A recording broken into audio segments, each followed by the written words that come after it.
Well, yeah. So I'll get back to you on that. I'll let you know what happens. Okay. Yeah. So welcome everybody to episode 35 live of the Collective Podcast. I Absolutely. am Yes, I am AC from LA. He is Trey Hop. And then the invisible guy is Baby Hair 562 BC, Noah's partner, helped him build the arc, all of that.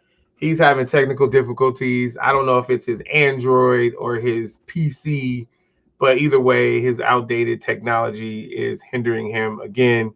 He just hit us in the private chat saying, just a minute, having technical difficulties. Duh. We know that he is. AOL. Yeah, like you got mail. Like, I mean, are we still doing that, right? Like, And what's that one where it would go like when it would make that sound when it would? was that like? I think that was CompuServe. Yeah. I think that was CompuServe, the straight dial up. Oh my goodness, something like that. All right, well, just reminding you guys, don't call it a comeback. It's only one win. Let's not plan a parade or anything. We're only back at 500. It's just that our playoff hopes are not lost. So go 49ers. Welcome back. We'll get into the NFL power rankings later in the show. But for right now, this is what we're doing. Trey and I don't think Rodney has a Washington Nationals hat. So, who knows what he will have on. So shout out to my Legal Hustle gear. I went live on Tuesday. No, I went live on Monday. Yeah, on Monday. And people happen to really like my Legal Hustle gear. So thank you. Shout out to Trey's wife, who was one of the people who commented publicly on the hoodie. And then my man Marcel Martin, not to be confused with the devil, Marcel Gibson. So my man Marcel Martin, shout out. He actually bought one today. My mom bought one today. So shout out to everybody grabbing the Legal Hustle gear. I definitely appreciate the support. You can actually rock these now in California because we are officially in fall. So like we're only hitting 80 degrees out here in the Inland Empire, and we were just at 103 2 weeks ago. And then most of the day is like under 70 degrees. So it's wonderful. So shout out. Real chilly out here last night. Hey, what's up, Cobbs? You coming on, man? Because Hey, what up? What up? What up? You can actually come on. I'll shoot you the link and you can hop on if you want to come. Right now. Let me know. That's my man. My man. Let me know and you can come on right now. Otherwise, you can just stay in the comments. But shout out to our man, Anthony Cobbs. Go Bruins. He also went to Poly. So that's a shout for Rodney, the invisible one. They went to Poly together.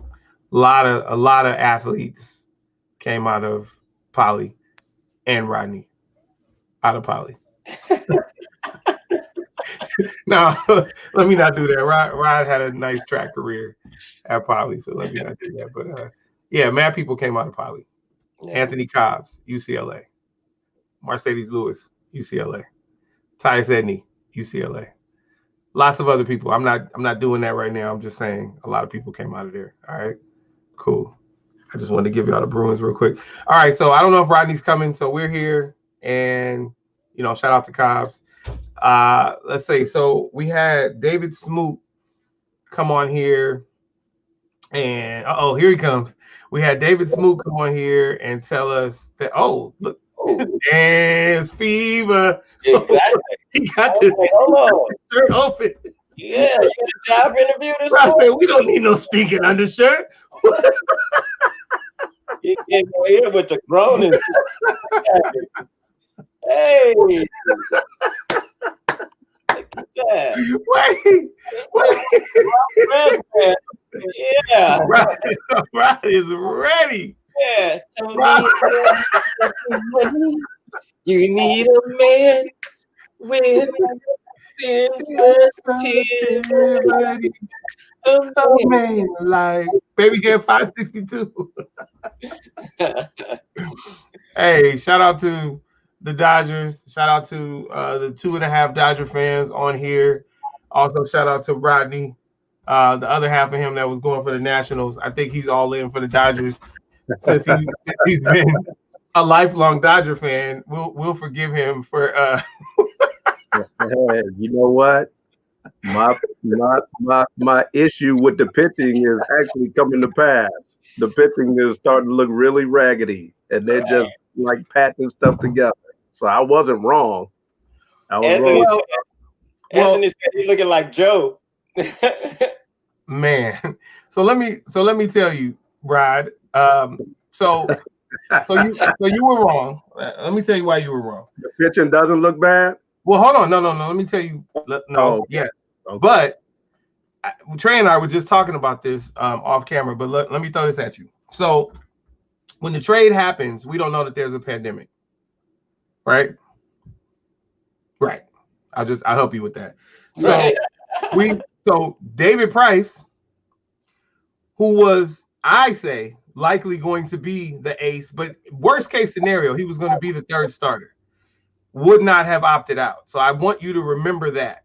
Just I know that, we talked about that, but you always said, well, I don't know which David Price we're going to get. And as someone who spent 23 years as a Red Sox fan, I just felt like I knew which Mookie Betts we were going to get in Dodgerland, which David Price we were going to get, and all of that. But further, okay, so David Price opted out, which is his right. Bless him, bless his family. I probably would have opted out too. I don't want to be around none of y'all that possibly have this thing, okay? Trey will tell you I keep a distance. I haven't hugged my mom or my sister during this whole thing, and I love them. Like I keep my distance, so I don't think I would have been on the field either. But Rod, here's the thing. Because of how our staff is configured, if there was going to be a throwaway day, it was going to be game 2. You were going to have Kershaw back in the spot of the ace, pitching game 1. You were going to have a throwaway game 2, and then you're going to have another day off so that Buehler can get nice and rested. So you hope that he is solid tomorrow. I can say tomorrow because we're live in game 3, right? And then game 4, I'm not sure what the plan is. Icy. What'd you say? Icy. Oh, all right. So he's saying Gratterall. I like if Gratterall doesn't have to come in and relieve, then that's a thought. But he is a very, very, very solid reliever off the bench. I mean, of course, we have Urias, but this is what I'm saying. What's up, Rod? What's up, young Rod? So what I'm saying is, game 2 was essentially going to be a throwaway. Let's just see what we get. Anytime you're pitching openers and all of that, you don't know what you're going to get. So that's not the staff, though. And that's also not the bullpen in a normal situation where you're relieving a starter after 5 innings or in the, after 5.2. Okay. With that being said, with what you just said, and I said the Nationals had a chance to repeat. You only admitted it, and you didn't say had a chance. You said will. Okay. Think about their pitching staff versus what you just said, and who's on the roster. Oh, I'm sorry. Wait, Rod. Please forgive me. I don't normally do this, but I forgot the other part of why you're wrong. 43-17 tells you that you're wrong. Also, the best record in the postseason tells you that you're wrong. Okay, go. Okay. So think about, and Washington fell apart for whatever reason. I don't know because I didn't watch them. But when you think about a world champion with their roster still intact, the same pitching staff, now they mentally fell apart because if they had the same team, there's no reason why they should have had the record they had. And that manager, more than Dave Roberts, is the person who probably should be unemployed, as much as the talk goes about Dave Roberts not being a good manager and doing all this other stuff. But you have the same team, you're expected to be in the same position, at least contending. And they have a better roster of pitchers than the Dodgers. That's a fact. Okay. Yeah. Well. Okay. So yeah. So Washington versus the Dodgers. But at the time, you didn't know that the Dodgers pitchers would do what they did. They're rookies. You can't expect somebody like Urias and Bueller to start their rookie season and do this well. No one does. Okay, so there's no one that could sit here and say they expected those pitchers to be that great. So this is when Rodney likes to flex, since he is from prehistoric times, and let us know that he is all-knowing because he's seen everything in the world happen at least 3 times. So that's why he says that we couldn't have known that. But let me throw a little something at you. So look, 23 years as a Red Sox fan, right? 2004, when I was a Red Sox fan, the Red Sox won the World Series. Pedro left. They don't make the playoffs in 2005. They win again in 2007. They have the same team going into 2008. They don't make the playoffs. 2013, they win the World Series. They have the same team next year. They don't make the playoffs. 2018, same team. 2019 and 2020, this time around, they don't make the playoffs. Now, obviously, 2020 is way different because they lost the best player in baseball. They lost the once-in-a-generation player, Mookie Betts, and they lost David Price. So what did you expect them to do this year anyway, other than, like, pick up the pieces?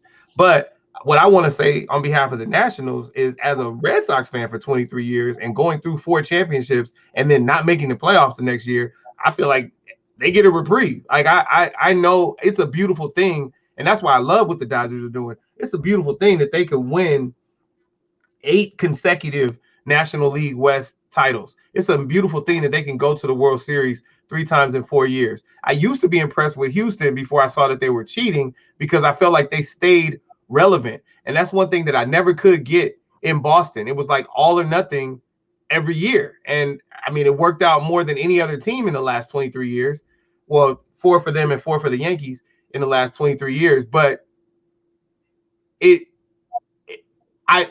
consistency just never was there. So I'm used to a team winning the World Series and not even being necessarily relevant the following year, unless it's they're playing spoiler, or unless they're showcasing the best player in baseball who no one knows about, Mookie Betts.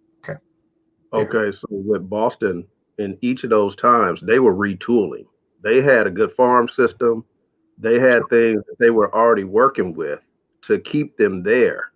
The fact of the matter with them was there were big-time free agents out there, and people expected Boston to go and sign, go after and trade for Giancarlo Stanton or some of those guys, and the Yankees did, and they didn't. So people were like, oh, Boston's falling off.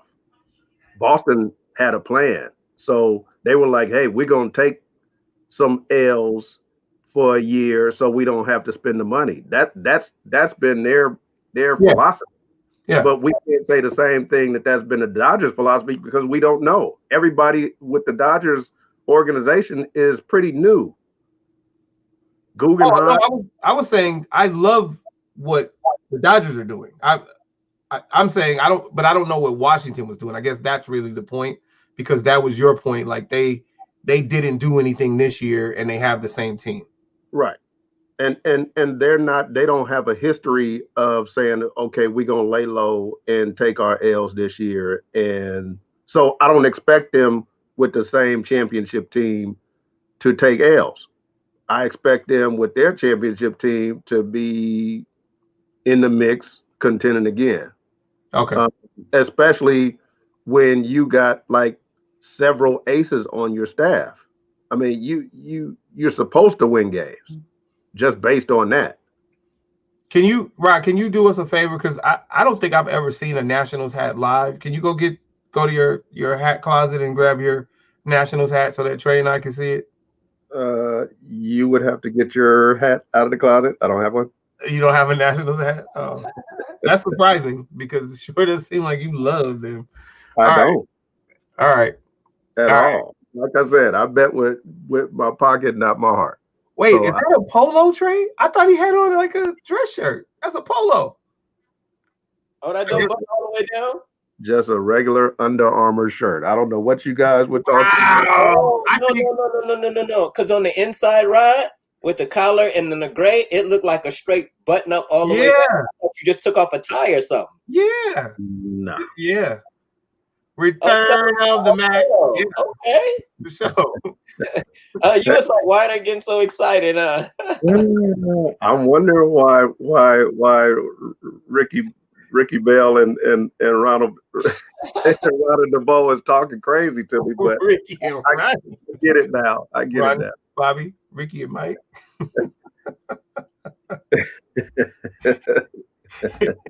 That's right. That W. Hey, it don't trip. A lot of cats from Westchester too. A lot of cats from Westchester. So viewers, I mean, Y'all can see it. Look, my brother just texted me. He said I copped you a new lid. Can y'all see that? Hey. There we go. Thanks, E-Hop. Yeah, shout out to E. All right, so let's get down to it. All right, so we took a poll like we do every week, and we have NFL power rankings simply for week 6. So can you guys let me know who we ranked number 1 for week 6? Hey, Rod. That was funny. So because they got to buy, and they you don't drop for a buy.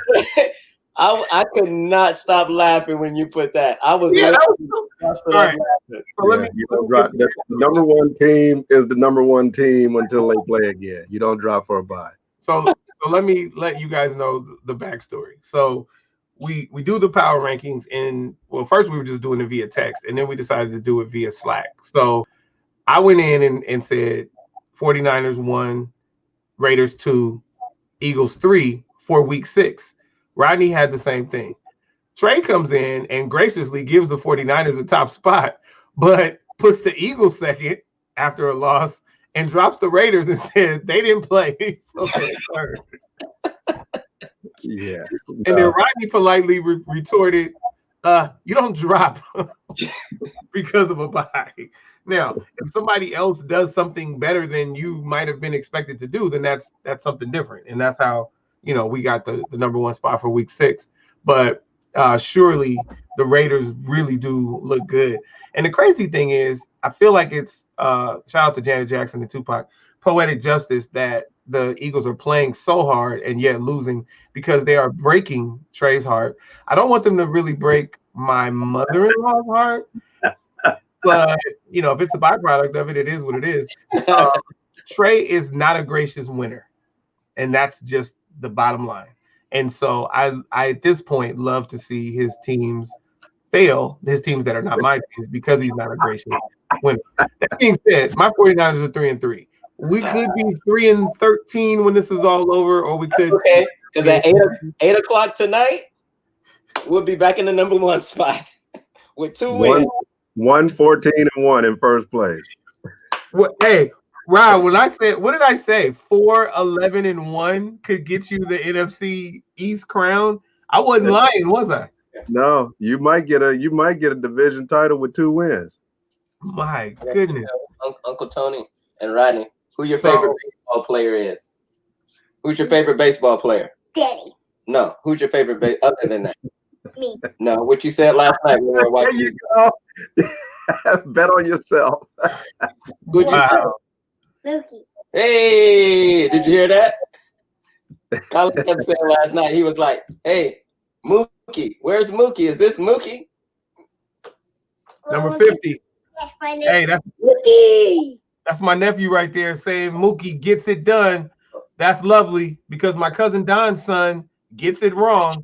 He says, and he's 12 years old. He says Mookie has trash. Nice. All right, go shoot. And I don't have a problem with anybody saying Bellinger is their favorite player, but I need you to be realistic. So do a better job with him, Don. He shouldn't be saying Mookie is trash. That's crazy. That's crazy.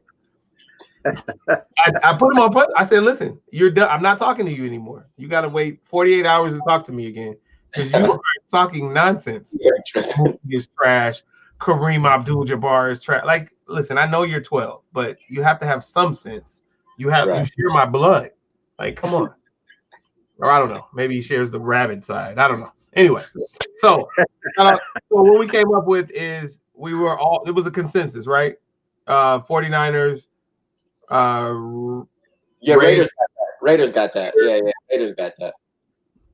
I can never figure this out. Eagles. Yeah, you got that right. Yeah. No, but I made my finger. I can't, like, I have to, because it's like reverse. I have to, then I gotta, yeah. I thought you were The crazy thing is, they're playing hard. Well, they're all playing hard, but the Eagles are playing hard and losing. But tonight they play the Giants. The Eagles have been playing hard. They've been playing okay the first half, but great football the second half. And they give up so many points the first half that it's hard to overcome. Yeah. You know, I'll let him tell it, but I don't know. I don't know. I'm not used to. What, should we have kept Nick Foles? Yes, if that's what you were going to say. No, I'm not going to analyze the Eagles. That's not worth my time. I just I had to throw it out there. I wonder. I miss Nick Foles. All right, I guess we could stick with the NFL. All right, so Raheem.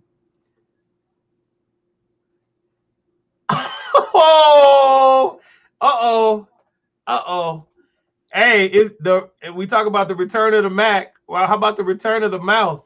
You told us Atlanta Braves in 6, and the Atlanta Braves not only lost Game 6, but they lost Game 7, and they're at home. At least they got out of the bubble. Hey, AC, they lost what? They lost 6 and what? And 7. Oh, okay. Yes, they did. Which means they lost 5, 6, and 7. Yes. So basically, once you popped on here, David Smoot, they didn't win again. So make sure you don't cheer for the Dodgers. They're gonna blame it on you, brother. Yeah. When they were up 3-1, he was like, "Oh, tomorrow's the day. You're done." Oh, he's clearly a Raider fan. That's what he told me. He's a Raider fan. So no, David, this is what we did. It's the power rankings for our 3 teams. But let's go. We could do power rankings for organizations in the history of organizations, and let's go. Because I'm still right there. What you got? No offense to you, Rod. This is David Smoot just happens to be your partner in crime, so I got to let him have it. What you got? And the Eagles just won the Super Bowl 3 years ago. So when we talk about socioeconomics, yes, Al Davis, amazing. Al Davis, hired black people, put black people on the team, and also brought along black sports writers like Brad Pike Jr. So trailblazer. Wait, so you're all over the place. Are you a Pittsburgh fan? You're a Raider fan? What are you? You're a Steelers fan? Okay. So power rankings. In those power rankings, we got Pittsburgh, the 49ers, we have the Patriots, we have those darn Dallas Cowboys, and that's anybody's top 4 with a gun. So you're not talking to me. Hey, shout out to you though, Rod. I actually have because the Raiders play Tampa Bay this week, right? Yes, sir. Yeah, I got the Raiders beating them. Gambling. I got the Raiders beating them. I do too. Yeah, see? Thank you. We got our deep threat back. The Raiders beating. Rodney. The only thing that may hurt us this week is the whole offensive line is in COVID protocol. No. You guys gonna do just fine. Not without a starting offensive line, we won't. No. So can we? All right, let's go back to this because what I need you guys to understand, especially listeners, is that we have. Hey! I'm recording. Say hi. Now that you're in here, say hi. Judy. Hi. Hey. Question: how many games are the Eagles gonna win? Say 6. 3. All right, you tell them. Well, here's the problem that I have. Not with you, AC, but AC says the Eagles are gonna win the NFC least with 6 wins. Trey applauds it. It's calling it the NFC least and it's saying 6 wins. Listen, I understand a division win is a division win, but my goodness, that's embarrassing. But guess That's what? embarrassing. And you applaud it. Right, because guess what? What? We'll be playing the first round of the playoffs, and the 49ers will not be. Oh my goodness. Oh, we're gonna have a bye? Okay, that's fine. Stop it. I'm not sure you know like what's happening in the world, but all we gotta do is beat Seattle, let the Rams beat Seattle. Like we're fine. We're fine. Stay tuned. Hey, you said all you gotta do is beat Seattle, the best team in football, them in Kansas City. Come on now. Yeah, just like the Raiders beat Kansas City. Yeah. Yes, sir. Yeah, see, here's the thing, Trey. Everybody knows, and if you forgot, Rod keeps telling you every week. I'm not even the one telling you about the 49ers injuries. If anybody is paying attention, everybody's injured. At some point, people have to get healthy. Now, unfortunately, Sherman's not coming back till week 11, but we got other people getting healthy, and we're actually involved in trades right now. Okay, well, listen, yeah, I know. So Anthony says the Rams ain't gonna beat Seattle. Well, listen. Right now we don't know, but yeah, that's possible. But the Cardinals could. You just don't know. And Seattle's got to play outside of the division, so you just never know. It's not like that. You know, I don't know. The Eagles could get lucky. Oh no, or did you guys already lose to them? Trey? Did we already lose to who? Seattle. Did we lose to Seattle? Did we play Seattle yet? Because if not, then that'll be the one game I go for you guys. Yeah, I don't think we played Seattle yet. Okay, so all right, you go ahead and beat Seattle, and then you win your division. There you go. All right, I'm cheering for y'all, Anthony Cobbs and TreVon Hopson. All right, bye much. He said that's it. Man, that's a long shot in hell. You better go try to get Harold Carmichael out of the Cardinals. Oh man. Oh no. Be clear, David. We're not talking about getting in. I'm talking about a bye. Like I'm swinging for the fences. We're definitely making the playoffs. That's not what we're talking about. Last week I said we weren't going to make the playoffs. This week I'm back on a bye. So, oh, my mic came. It's about time. Hey, my lapel mic finally came, so I'm about to do those 95 days of credit videos. I'm excited. All right, yeah, Niners are definitely getting in. Cobbs and Trey say that you guys are going to win tonight. I'm not mad at that. AB. Yeah, A, B, C, and D, huh? Who's C? Y'all gonna sign A, B, and D. Trey has been dying to get. A, B, C, D. Yeah, baby. Trey has been dying to get Antonio Bryant. I want him bad. Bring him. A, B, C, D, E, F, G, H, I, J, K, L, M, N, P, Q, R, S, T, U, V, Y, Z, Z. Now my ABCs. Hey. Won't you sing with me? Yeah, I'll sing with you next time. Yay! You want to sing it together? Okay. Oh boy. All right. Ready, set, go. A, B, C, D, E, F, G, H, I, J, K, L, M, N, P, Q, R, S, T, U, V, W, X, Y, and Z. Now I know my ABC. Next time, won't you sing with me? Yay! Okay. Let Daddy get back to work, okay? Thank you much. I'll say what you get. Okay. All right. What? Okay, this is not an Eagles podcast. Neither is this a Pennsylvania podcast. So, all right, you guys got a little shine, Eagles. Nobody can Steelers except for Mike Tomlin and you, David. So, who cares? All right. Oh my goodness. Oh my goodness. So Anthony said, hey, as long as baby didn't kill no dogs, he's cool, right? But even better, he said, yeah, little mama. He said that to you. He said, yeah, little mama. Say, thank you, Anthony. Thank you, Daddy. No, not me, the other Anthony. This Anthony right here, baby. That's my friend Anthony. Say thank you, Anthony. Thank you, Anthony. Okay. Boom. All right. All right. All right. So So NFL. Raheem Morris is the interim head coach for the Atlanta Falcons. Arthur Blank made a joke.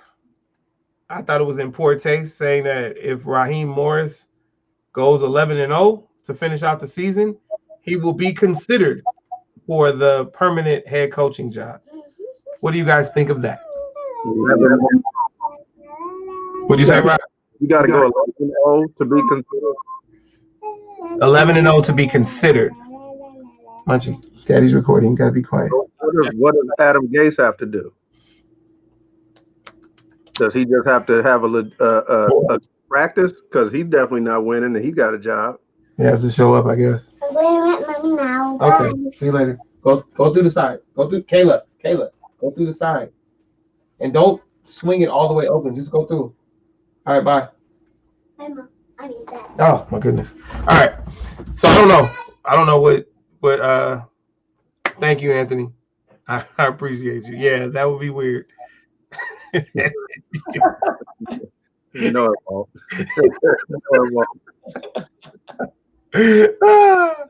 Oh man, I love my munchie, my firstborn. All right, so here we go. I don't know what Adam Gase has to do. I think it's in poor taste to say that Raheem Morris has to win 11 games. First of all, your team is winless, and you're saying that this man has to win 11 games to have a shot at the permanent job. That is absolutely ridiculous, and that's a slap in the face. And it seems like a no-win situation for him, because it's not like he came back and said, "No, I'm just joking." Like he's got a shot, no matter. He's got a shot no matter what he does. Yeah. Yeah, it's bad taste. Yeah. Okay. All right. Well, NFL. Seattle looks great. Yeah, it's lose. Yeah, I agree. It's lose for Morris. Seattle is great. Tennessee looks pretty remarkable. I feel so bad. I know none of you guys like the Chargers, but I really do, and I feel so bad for them. It's funny. I feel bad for them and don't feel bad for the Eagles. It must be because of Trey. He's such a poor sport. It's because of me. It's okay. Yeah. It's okay. Because the Chargers have definitely been in every game, and they've lost all of them except for one. I feel bad for them, and I feel bad for Anthony Lynn, because I feel like when you're a black coach, you're always on the clock. You're always on the clock, and it's just it sucks. Anything else in the NFL? Well, we do see that Trey is not singing 49ers ain't gonna make the playoffs. He's just, well, I guess he he said it, but he's not singing it anymore. Nah, I mean, why would I do that? I mean, did you lose? You probably lost money parlaying the Rams on Sunday, didn't you? No. Why not? Because I didn't bet. Did you foresee what would happen? I didn't bet this week. Oh, you just didn't bet, but you would have lost money because you would have you would have taken the Rams in the points. Oh, I would have. For sure. Huh? Now, when the Raiders beat Tampa Bay, we talking a little different. So you do know that if the Raiders beat Tampa Bay and you guys keep doing what you've been doing, then we're going to have the Raiders higher than you in the power rankings again, right? Well, we're going to win tonight, and it's the same week. Okay. So just so we're clear, that win by the Raiders will be more impressive. Let me tell you something. Next week when we do this, oh boy. Will we do what? We'll still be at the top. I want you to still be singing that same tune about the 49ers. Listen, you know what you're gonna tell me next week? You're gonna say, yeah, y'all won, but it's the Patriots and Tom Brady's not there and they're under 500, so it don't really count. Like, that's the type of shit you do. No. That's what you say. You never think any of our wins are impressive. Sure they are. It's hate. It's pure. It's vitriol. I've never even said that word before. That's what it is for you. Wow, Smooth is laughing at you. He said you can't win. You can't get a win over the Giants. He LOL'd you with your 1-5-1. What are you guys? One. Wait. Hey, wait. Are you 1-3-1? No, week 6. You're 1-4-1, right? Records don't mean nothing. It's whether you are in actually on the game who makes the playoffs, buddy. First place. After tonight, we will be in first place. I don't want people to think that we are an NFC That is East terrible. podcast. Yeah, it is. I don't want people to think that we're an NFC East podcast. So help me with this, Trey. What are the records in the NFC East? We're gonna wrap this up. What are the records? Talking about stuff? Y'all talking? We got so many wins. Well, how do you know you'll be in first place? How do you know you'll be in first place with a win? Because the Cowboys are half a game ahead of us. Okay. So when we win tonight, we're going to be in first place. Oh, you're saying so you would conceivably be in first place for a few days. Absolutely. And then we'll see what happens on Sunday. But we don't really count standings until like it's not like, oh, I played at 10 o'clock and you play at 1 o'clock, so I'm better. No. You can't like. When we win tonight, I'm going to enjoy Friday and Saturday saying we are in first place. And then okay. We go back down to second place. Listen, brother. I finally get it. Small victories. Small victories. I get it. I've never been that guy, but I get it. But let's not speculate. Let's take a look. So, the NFC East. My screen is blurry. Yeah. My screen is blurry. NFC East. Dallas Cowboys 2-4. Philadelphia Eagles 1-4-1. New York Giants 1-5. Washington Football Team 1-5. Right. Yes, sir. Rod, can you add up the wins for the NFC East for me? That would be. Hey, Rod, don't do that. Just read the thing. Read what I just put. Just don't buy into that. Don't buy into that. Don't buy into that. Don't do that.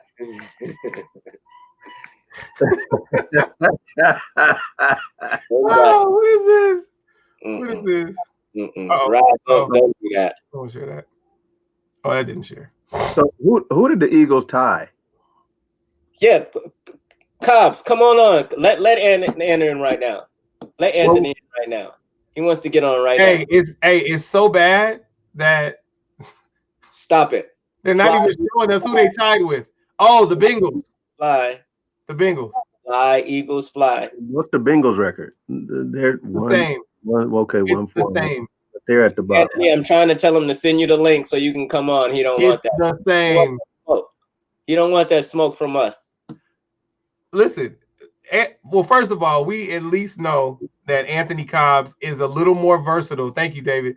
A little more versatile than Trey in the sense that we won't just be talking about the NFC East. Like, we can actually move on from this topic. And we did invite Ant on the show, so I'm about to bring him on right now. But let's be clear. We're not about to go on the Eagles for an hour. Like, we've already done way too much for a team with one win. One. Rodney. Yes. He's not a comedian. That was not funny. That was. That was funny. My team has 3.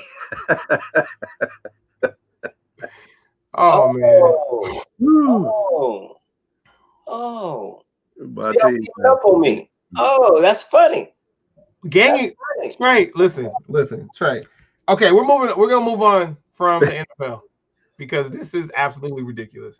Anybody want to talk about the Tampa Bay, Green Bay situation?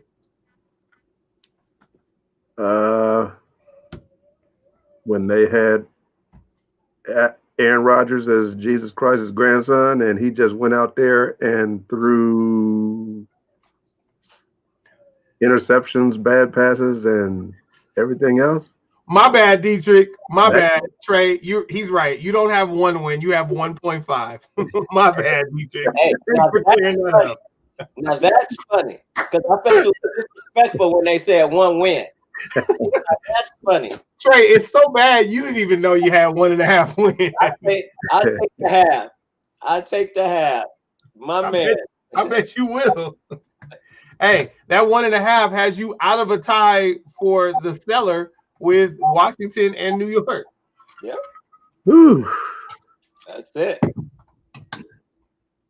But you know, in basketball and baseball, we don't have ties. So I sent it through Messenger, Ant, because I don't have your phone number right here.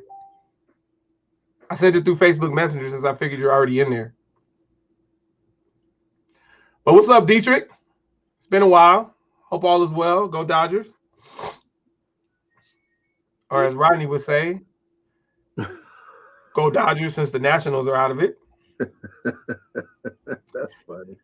There are certain things that Trey does get right. I want you guys to know. Like, he's always been on the cutting edge of the team gear. You know, they had a little money in that household, but also Eric was strategically located in different sporting goods stores and had great connections, his brother. So they always had, like, they had the whole Major League Baseball closet full of Major League Baseball jerseys and hats and J's and all of that. But look at the strategy there. That is a purple and gold Dodgers hat. So there's double entendre there. It's go Dodgers, but it's also go Lakers. That's respect. I need y'all to understand that. Yeah, I got it. They had Laker night, Dodger game. Second place on lockdown. Listen, I'm gonna go back. I'm gonna at some point. Ann, are you coming on? Yeah. So at some point, yeah, I sent it. Okay. At some point, we need to talk about. I guess we could do it now. Let's go back to the NFL link. Where'd it go? I think I left it. So, and when we talk about divisions in football, how many divisions have no losing records in their division? Oh. Ha! One division, just the best division in football, the NFC West. Hold on. What's up, Way?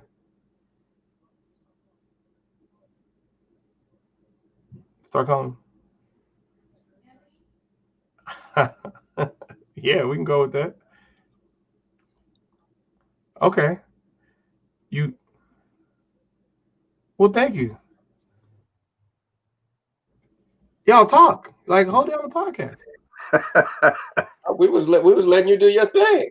We was letting you do your thing. Yeah, you looking like Martin when he was in the courtroom. Right, exactly. Got the draws. He's ordering his food. They calling him back to go over his thing. So Diet Coke with a lime, right? Diet Coke with a lime. A lot of lives. Well. So yeah, man, I guess we're gonna stay on. I don't know where he was going with the NFC right now. Probably trying to say something to shoot these Eagles down. Did you? What were you saying? Did anybody comment on the best division in football? No. We were seeing where you were going with it. Well, I said it in the beginning. Yeah. Oh, that's why Dietrich is with us. Here you go, Dietrich. Well, I said it in the beginning. I said that, and I don't know how many spots are there because we could all make the playoffs, I think, at this point. But I told you that we would be the division that finished all with winning records. And it's not like you guys said, no, I was wrong. But I told you that the division looked really strong. And so right now we're at what? 5-0. What is it? 5-0, 4-2, 3-3. No, 5-0, 4-2, 4-2, 3-3. Is that what it is? Why speculate? Let me just look. 5-0, 4-2, 4-2, 3-3. Yeah. So somehow, some way, we're only a game out of second. Seattle looks great. Yeah, we are the best division in football. Shout out. Did Anthony Cobbs get nervous? Come on, bro. I can't send it over live. Rod, put his phone number in the private chat because I don't have it. I have to go to my credit software to find it. Hold on.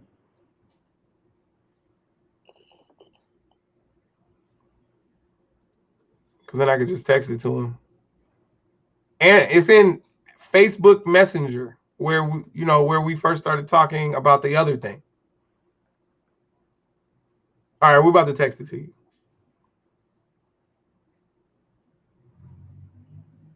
We 45 minutes in. We still on the NFL. We got to get off of this. All right, where am I sending this? In the private chat. Okay. You know where y'all always put up that. You know what y'all doing. That's my All right, favorite. and I'm about to text it to you.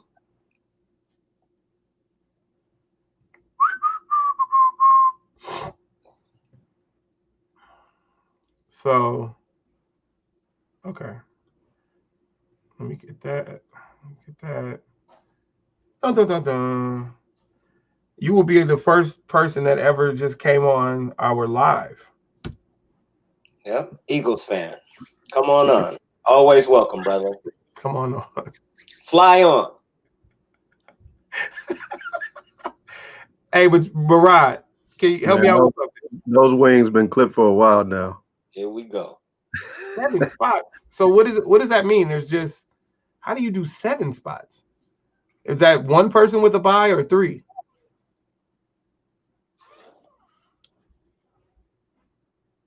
Anybody? Dietrich, you want to type it out? Explain it to us. My co-host seemed not. Yeah, I don't know anything about the 7 spots. Because it used to be 6.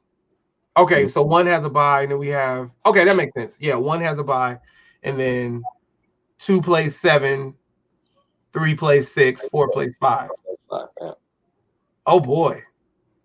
So if we don't win the division, which is it's likely that we won't, but we're the best of the rest, then we would be 5. And instead of playing, yeah, it's the same. So it's okay. So it's just that the 2 seed now loses that bye. That's the only difference. And another team comes in. So wow. Hey guys, look at this. As of right now, the 49ers, well, as of right now, we wouldn't be the 5 seed, but let's just say we were the 5 seed. We would play at the Eagles. Dun, dun, dun, dun. Dun, dun, dun, dun. The 4-11-1 Eagles. But okay, you laugh, but then when we win, then what happens? Then I shut the fuck up. But how many times has that happened in Eagles history? Did we just beat y'all? Okay, we're talking about playoffs. And we're talking about 5 championships. How many wins do we have? You have 1.5. You have 1.5. Who did we beat? You beat the 49ers. Right. Uh-oh. Hey, can we get, just a side note, can we get Joey Cobbs on too? Yeah. Joey Cobbs had me laughing so hard the other night. Man, y'all got me messed up. Y'all got me and Trey messed up. I'm messing up my salon. I'm here cooking chicken on an air fryer, my good ninja foodie. Feeling good. Talking about my Eagles like that. They don't get it, man. They don't get it. We gonna shock the world, boy. Woo. All right, check this out. Rod, why don't you take the honor of introducing Ant to our. I mean, the viewers can figure it out, but introduce about me, man. About them birds. Lucky my wife ain't here, man. Right, and let's get it. EAGLES. Hey! What is happening? Over your show, Rodney. you took over. Is convulsing. Oh my God.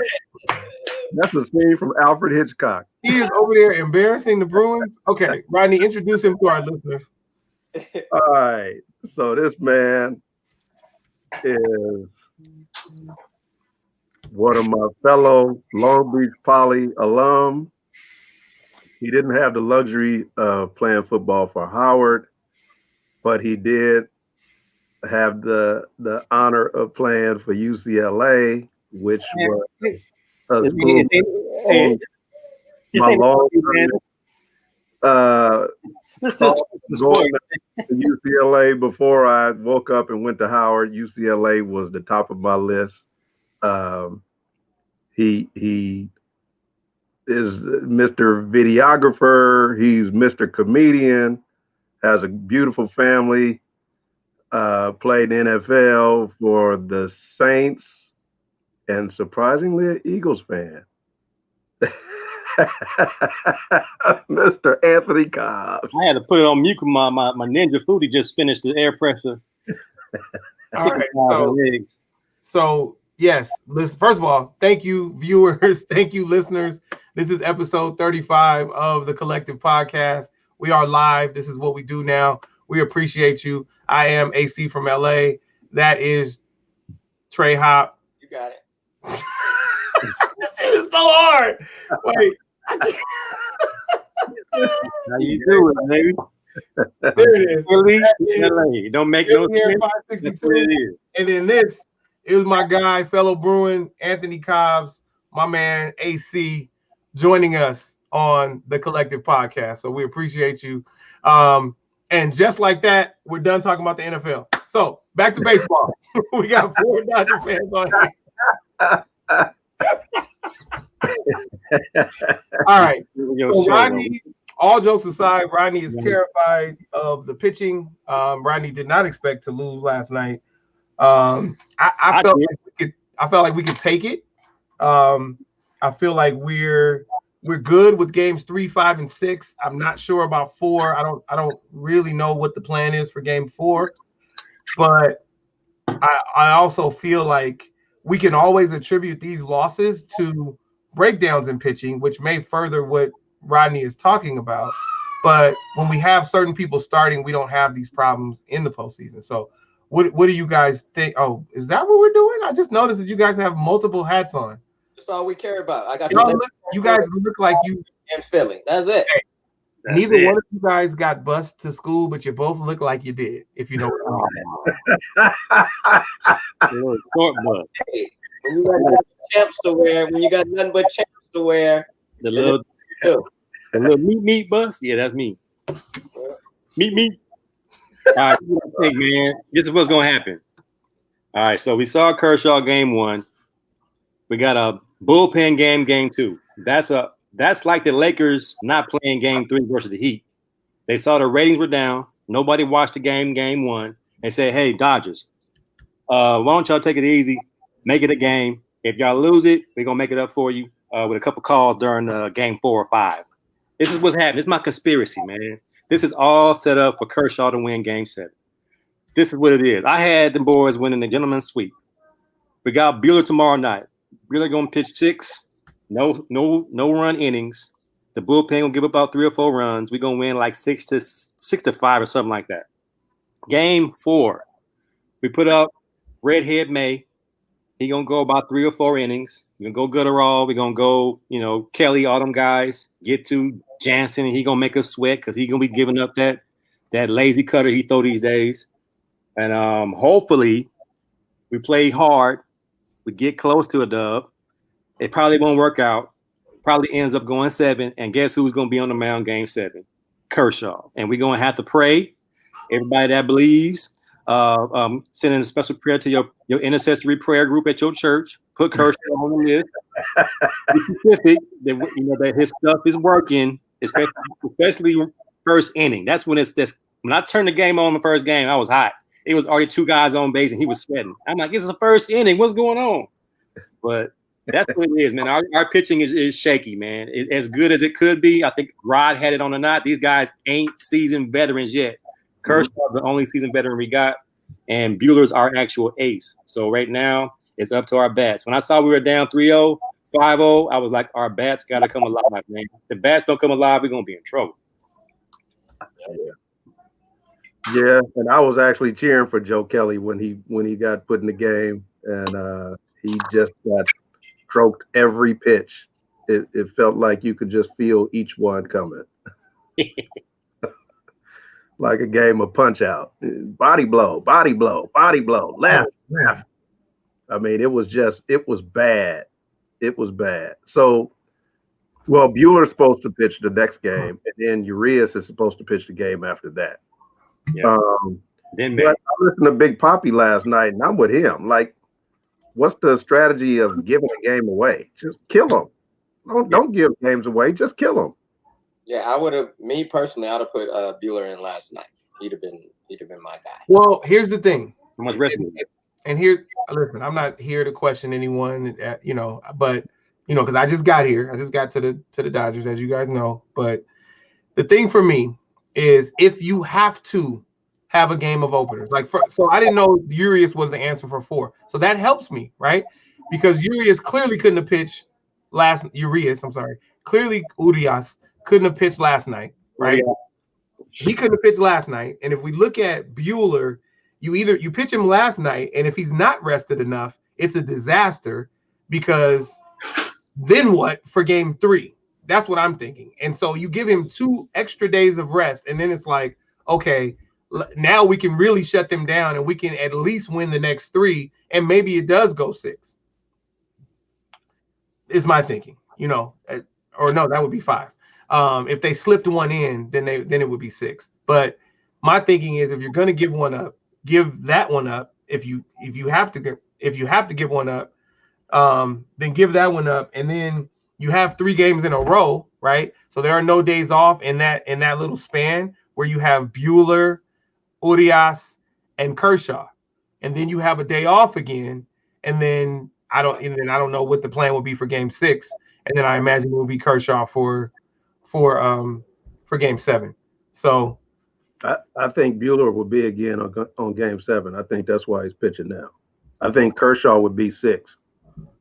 But he's 5. He's officially game 5. Dodgers, the games are played in the same spot, right? He's announced as the game 5 starter.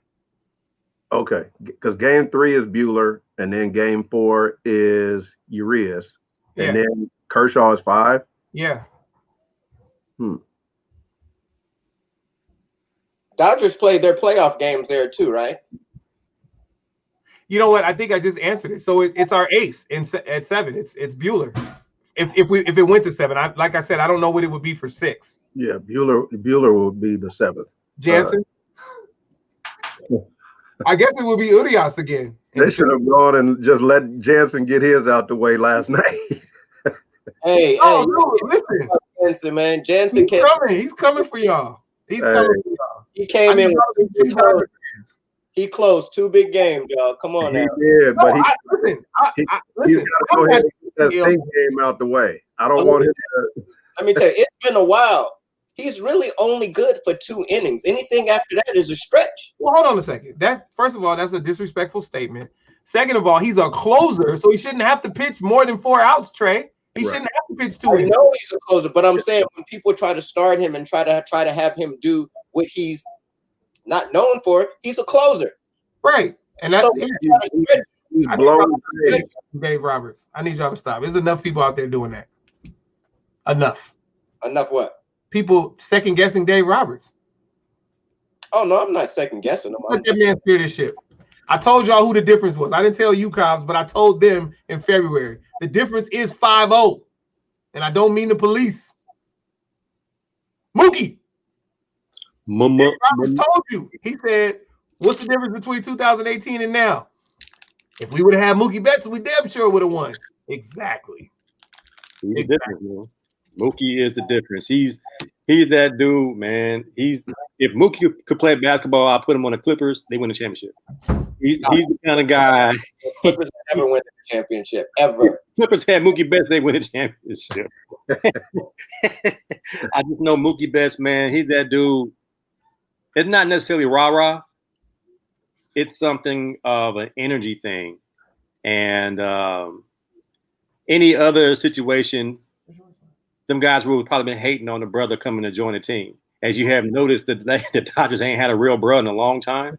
I'm not even sure Kenley Jansen's a real bro. Is he Dominican? We ain't had a bruh in a minute. Right. So I think it's refreshing. When's the last time we had a real bro on the Dodgers? Like Dave Roberts. Milton Bradley?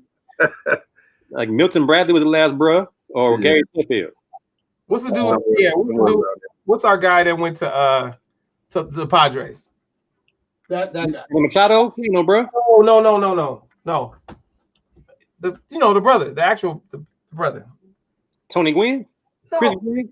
you're going back too far. Well, actually, Russell Martin, the brother, but not him. You know who I'm talking about. I can't remember his name, but he went to the Padres, the outfielder. Oh. Kemp. Oh, yeah. Matt We had Kemp. Kemp. We had most of the little shortstop I think names. he's actually on Brianna's list too, or he was. The little shortstop. And then we had Andrew Toles, who lost his mind. Kemp got heavy. Andrew Toles went crazy. They found him in the back of the stadium hanging out. Yeah. We also had what's the little bitty skinny shortstop that looked like Chris Rock in New Jack City? D Gordon? Oh, D. D. Gordon. Yeah. Look like a little crackhead playing shortstop. Oh no. They traded him to Miami. And then he immediately got suspended for PEDs. D. Gordon. I like D. Gordon. I did too. And he was leading the league in batting at the time. I also like Yasiel Puig, but I get over it quick. Yeah. But we got Mookie Betts. Yep. Yeah. If we don't get this chip, man, I don't know what to say. I like Dave Roberts. I think he came off the analytics last game when he left Urias in the game to finish it. That gave me a glimpse of hope that he no longer went by that notebook in a time when he should use his gut as a manager, man. That was really refreshing to me. Otherwise, I'm like, here we go. I saw Kinley warming up. I said, oh, here we go. We're going to smoke this one off. I like Kinley, man, but I think it's time as our designated closer. I think them days are over, man. You got to pick your spot with that dude. The dude faced 6 batters, and he put down the last 6 batters that he faced in the NLCS. Yes. Yes. Okay. And threw less than 10 pitches doing it. Yeah. I think the first one was 4 pitches, and then the next one was 6. Yeah, those 4 were hit hard to the warning track. They don't respect him at all no more, man. They're coming after my boy Kenny, bro. The first two batters he struck out. I think the only reason they didn't go over the fence is because the wind started blowing. Somebody was praying. I was praying. I'm not used to this. I'm not used to this where we don't believe in our tools and all of that. Like I'm rocking with a team. I gotta believe in what in the tools that we have. And I haven't seen anything from Kinley in the postseason this year in the last week that tells me that he's not good to go. They hit the ball, and I yelled, Lord Jesus, and I think the guy said, and it came back. Yeah, I think he was saying a little prayer under his breath too. But yeah, he did get him down back to back to back. So yeah. All right. So cool. Dodgers will be okay. Now he told me Urias. So after the day off, and yeah, they are in the same place, Trey, but they're doing the same schedule as normal. So it's 2 home games for the Dodgers. The next 3, because now we have a necessary game 5. The next 3 are Rays home games, and then 6 and 7, if necessary, will be Dodger home games. I think it's over in 5. I've got an advantage there too because they're used to playing on that field. I think it's over in 5 with Kershaw getting that ball on the 5th game and being old Kershaw. He looked good in game 1. That would be poetic. He looked good in this game. Is his last start. Yeah. I'm with it, and one thing I'll tell you this: shades of things to come. And I know you guys haven't experienced this. When Mookie Betts opens up a World Series with stealing a base for your team, then your team wins the World Series. It's a fact. So, hey, then why are we talking? Yeah. So, all right, we can move on now from Major League Baseball. But let's say, what was more impressive to you guys? Just take yourself out of being Dodger fans. What was more impressive to you? The Rays giving up 3 games in a row and coming back to win game 7, or the Dodgers being down 2-0 and 3-1 and then winning the final 3 to close out the Braves? Dodgers, man. I ain't see them Rays games. I had to hear about them. The Dodgers coming down. I had to talk a couple of my boys off the cliff. I mean, they were just already firing Dave Roberts. They was already crucifying Kershaw. It was just it was like I said, bro, we still have the worst, most fearful, most dangerous lineup with the DH2. There's no rest for the weary for a pitcher versus the Dodgers. We have bats. As long as them bats, at least 3 of them dudes get hot, it's a long night for any pitcher. And if the starting pitcher, like we saw last night, is dealing, them relievers are sweating bullets because they're going to get it. So I think that coming back from 2-0 and 3-1 showed that in a pressure-packed situation, we have the dudes that have the testicular fortitude to not lay down when it's so easy to. So like when that game was, I believe we were down in a elimination game. And of course, Mookie Betts got things going, and then the whole aura of the dugout changed. Everybody just started hitting. Everybody started high-fiving. Even that shoulder dislocated elbow thing they be doing. I hope they stop doing that. They start doing those. Like it just has to be an infectious belief, man. And I think this is one of the best Dodger rosters since like the championship year, as far as there not being a weakness on the lineup as far as hitting is concerned. Like I said, I am concerned about our pitching, but with the hitting the way it is and the way they did it, I was rest assured that they do have a lineup that can put together runs even in 2-out situations. Like it's crazy how many runs they score with two outs. So I feel for any pitcher facing them, man, and I do believe it was very telling of what the Dodgers are capable of is coming back, because those first few games, as far as the first series, where it's a 3-game series where the first 2 games win, that's scary. And then the 5-game series in baseball, as hard as baseball is to figure out, it's hard to win 3 games, in a little short amount of time. And now we had a 7-game series where you can actually settle in a little bit and you have to really figure out your rotations. I really believe that 2-1, that 3-0 has set the tone for the Dodgers to go ahead and finish this thing off. Yeah, I concur. And I think that here's the other thing that I know that, the conventional wisdom says, why throw away a game? And I don't think it was that. It was like, okay, maybe we can get lucky and our opener does better than we expect. But that's also against their ace. So let's remember that. Like their ace pitched game 2. So that's another reason why, like, listen, this dude is playing chess. I'm going to tell y'all, Dave Roberts is playing chess. And I'm not saying that other people aren't, because Mookie Betts is playing chess too. But I'm just saying, like, just ride the wave. Listen, what you guys haven't seen yet, and I have because I was somewhere else for 23 years, is Dave Roberts, first of all, the masterful running of the bases against the Yankees as a member of the Red Sox, who was traded to the Red Sox from the Dodgers. Thanks for that, by the way. The thing that he did to spark the Red Sox in game 4, he's in Red Sox lore just for that stolen base. And then for him to be able to manage a guy like Mookie Betts, who's not even as good as he will be at this point. And that guy, you guys have seen firsthand the things that he can do on the bases when he's the lead runner.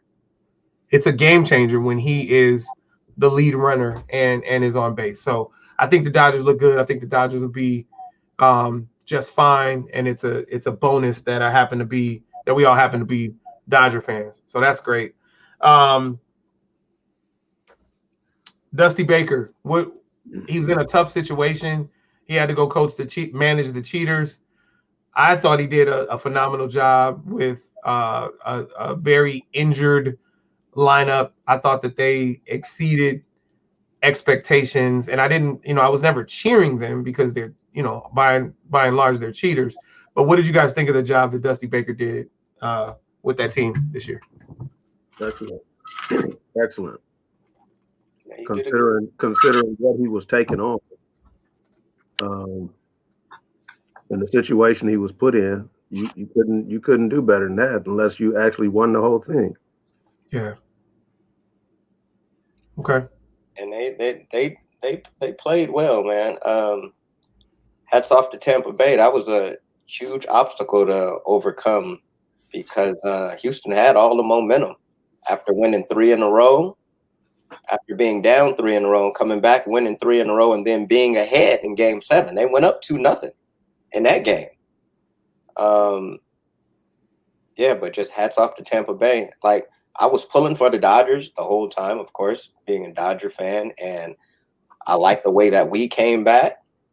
But again, hats off to Tampa Bay, because after they lost those last 3, everybody counted them out. Yeah, I never had a feeling that the Dodgers were gonna lose. I just felt like, okay, we still got to just get it together. We can still win 3 in a row because we've won so many games during this 60-game season. So I never felt like we were gonna lose. Now, Tampa Bay, after when Houston cut it to 3-2, I said, they're still up a game, but they in trouble. And when they tied it up 3-3, says no way they win Game 7. It's going to go down as one of the biggest upsets and come back in. And I wanted Houston. I wanted the Dodgers to have to face Houston. That's what that would have been the dream World Series for me. But again, hats off to Tampa Bay, man, and they're playing well. What's my man, the home run king? Arozarena. Yeah, finally got on base last night with an infield single. But yeah, hats off to those guys, man. They're playing good baseball. So thank you, Trey. So for all of those who are not really paying attention, Trey just took a shot at Rod, and he did a little chuckling and a little covering it up later on. But in case you guys missed it, Trey said, I had the Dodgers winning the whole time. That's a shot at Rod, because we know that Rod originally had the Nationals and then had to revert to the Dodgers. So Trey is never gonna let you forget, Rod. You might not want to get in. Might not want to be in cahoots with that dude. I'm a Dodger fan. I'm glad I'm wrong. I was wrong, but that was then. Yeah. And let's take it a step further and say, I'm a Laker fan. I'm glad I was wrong. I'm still glad I was wrong, because I would have taken that 10 times out of 10. Yeah. They were getting punked and they weren't playing hard. And like I said before, I'm not used to this new era sports where you just play when you feel like it. I'm never going to be used to that. Yeah. So that's why I guess I don't gamble, because I wouldn't win if I'm locked in on the way I grew up versus what they do now. I'd lose all my money. So what did you guys call it back then, Rod, in the early days? Was it called gambling? When you guys what were you bartering or whatever? Like, was it street shoots? When you and your friends were gathered around the cross in front of Jesus and Barabbas, I think you called it casting lots. Am I right? I mean, did Cain and Abel, like when you guys chose teams, did Cain and Abel generally play on the same team, or were they on opposing sides? They were those typical park players that played together, but they stopped arguing whenever you got hot. That's funny. Start hitting threes. All right. So going back to so it's interesting. You say it would have been one of the greatest upsets in history. That takes me back to my time as a Red Sox fan. So going back to 2004, when we experienced the greatest comeback in baseball history. I used to be superstitious as a fan. I'm leading up to something here. So like 2003, the year before the Red Sox won, they lost the ALCS in Game 7 to the Yankees, and I felt like it was my fault because I couldn't concentrate on the game, even though I'm not the one that gave up the home run to Aaron Boone in the bottom of the 10th. But I felt like it was my fault because there was a man in my house trying to do business with us during the ALCS. And I'm like, what kind of person isn't watching the ALCS? Like, what are you doing? This is Red Sox Yankees. So I was superstitious back then as a fan. A lot of years of superstition. I'm still kind of superstitious. So like I felt like in game 1, I shouldn't wear my Dodger hat while I'm watching the game, and it worked. So, you know, I did the same thing in game 2, and then we lost. So it clearly has nothing to do with me. So cool. Dodgers, just go out and do your thing. So I'm not superstitious anymore. Have you guys ever been superstitious as fans in any of the sports? Do you do certain things that you feel helps your teams win, or is that just something you're not involved with at all? I just reversed a superstition. This lost right here because I usually wear my Dodger cap the day of the game, but I take it off during the game. Okay. And if I do that, we win. If I wear my hat during the game, we lose. Yeah. Last night I didn't wear my hat at all. I just watched, and I actually shot baskets at the church as the game was on. So I was thinking that me not paying attention would help us win a bullpen game because it wasn't no way for me to really cheer for on the mound. So I'm like, he putting all these busters up there. He must be hoping the bats can win the game. We lost, so I can wear my hat next game with Walker Buehler on the mound and go full throttle. I'm very superstitious on what happened previously. I didn't see the Eagles game last time. I watched the highlights and whatnot. I had my Eagles hat on and we lost. So I'm thinking I'm not going to wear. I think I do try to do the same thing. My team, when I watch my team play last, I try to do the same thing that I did so they'll get the same result from my vibes. It don't mean nothing, but it's just, as a fan, you kind of, last time I wore my jersey, we won. So I wore my Jackie Robinson jersey and my Dodger hat, and we won. So I'm gonna wear my Jackie Robinson jersey on Thursday. Was it tomorrow? And my Dodger hat, and hopefully everything works out. And if we lose, I can't wear that no more. I gotta change it up. So I love it. So it's not just me. So on Sunday, I ran 5 miles, and then I got on the Peloton, and I had on my 49ers long sleeve dry fit. And you hear that flex? I got the Peloton. This dude Hopson. Come on. My neighbor hit me with that yesterday. I was riding my Cannondale bike. I had my shoes on. My neighbor says, "Where are you going to go ride?" I said, "Probably around the neighborhood." Yeah, I ride inside of my Peloton. I'm like, oh. I'd never said anything like that. Oh, come on, God. We real fancy around here. I gotta go ride my bike. You got a Peloton. Okay, so I ran 5 miles and then I rode on Sunday, both in my 49er dry fit, and then I threw the 49er dry fit in the dirty clothes, and I didn't put on the short sleeve one. I just said no gear, and then I just watched the game, and it worked out. It worked out well. So superstition still in effect. To your point, for the 49ers, I will make sure that I run 5 miles on Sunday, run 5 miles, and then ride, however I ride, in my 49er long sleeve, and then make sure I don't watch the game. Well, obviously I gotta take a shower. So throw it in dirty clothes and then don't wear the gear during the game. And hopefully that'll work for the next and if they lose 7 weeks. And in order for them to win the next game, you got to double up. So you're gonna have to run 10 miles and We're not gonna lose to the Patriots, but if you told me in advance that I needed to run 10 miles and double my ride for them to win, then I would do it. But I appreciate that, Anthony.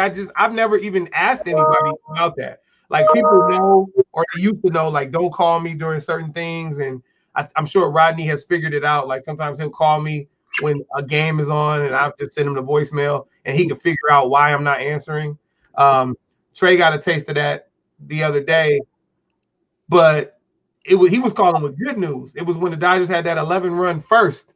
Yeah. Boy, I didn't know why he was calling me, and I was terrified. Like, why are you calling me, dog? This is too early. It's too early. But yeah, all right, cool. So NBA, many openings, but one less because the New Orleans Pelicans have hired Stan Van Gundy. React. I thought it was Jeff. It's Stan? It's Stan. It's Stan. Stan. Oh. I was happy it was Jeff too. It was Stan. Like, oh, Stan. Oh. I thought it was gonna be Jeff. Okay. Okay. So we got some. He'll be good for them. Okay. Stan will be good for the Pelicans. Okay. That's it. Oh, that's Lonzo crazy. Ball, an all-star. He's gonna make some roster changes. You said it's Lonzo Ball. What? An all-star would stand. Come on, man. Never. This is a question. Never. Why would it be never? No, Lonzo Ball will never make the All-Stars, gentlemen. Ever. Wow, that's crazy. Ever. And he came out of UCLA. But yeah, we know. But that's why, you're talking with some more vitriol in your voice. I'm trying to understand, like, Lonzo Ball will make an all-star team before he retires. I'll put $2 on that. $2. I'm still bothered because we could have had Tatum. We could have had Mitchell. And we didn't. We took Lonzo Ball. Who's we? You talking about the Lakers? The Lakers. Well, let me remind you, those other guys don't have championships. And Lonzo Ball cleared the way for Anthony Davis to come. He was literally part of that trade. True. Give Lonzo Ball his props, man. None of this would be happening if Lonzo Ball wasn't the Laker first. And I'm still impressed with the 10-7-7 that Rodney doesn't believe in. Not at all. That stat line in his rookie season with the Lakers, 10-7-7, I'm good with that.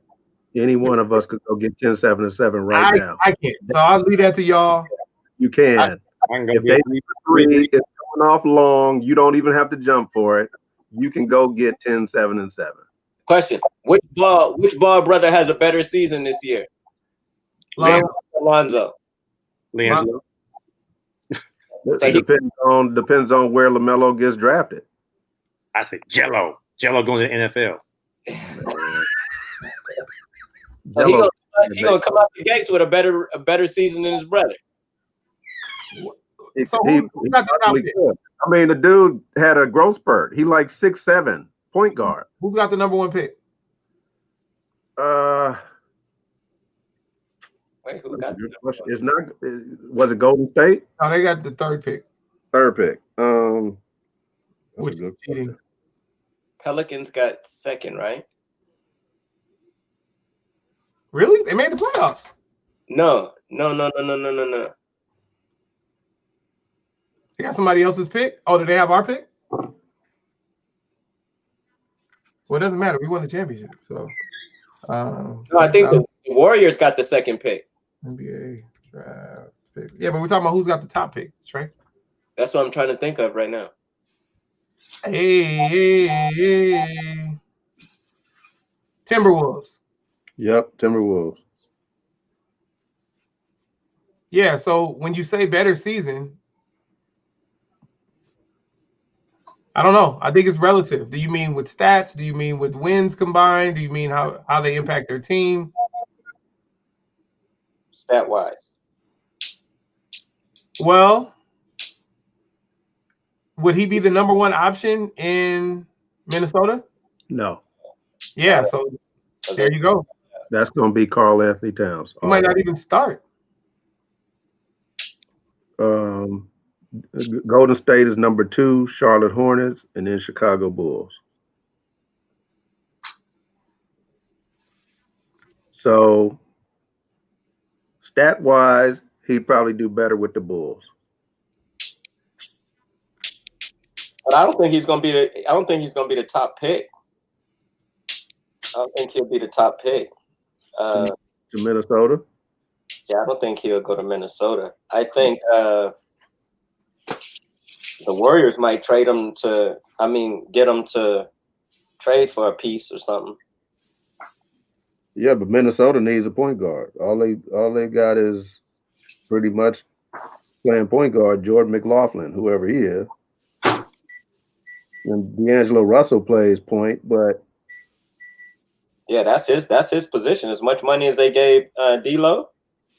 Well, no, he got traded to Minnesota from Golden State. Oh, okay. Yeah, you're right. So well, the projection, but he's constantly in trouble. So they can't count on him. If somebody is constantly getting busted for this thing or that thing, you that's not a person you can count on. So there's a good shot for him to still go to Minnesota. It's not far. let me go back to this real quick. Yeah. So Dietrich says Tatum or Mitchell would have gotten traded too. Tatum would have never been traded. Mitchell, but not Tatum. There was too much hoopla. If the Lakers didn't give up Kuzma, they definitely wouldn't have gave up Tatum. Yeah. So, and I don't think Tatum is a winner. Dietrich, Rod, Trey. I don't think he.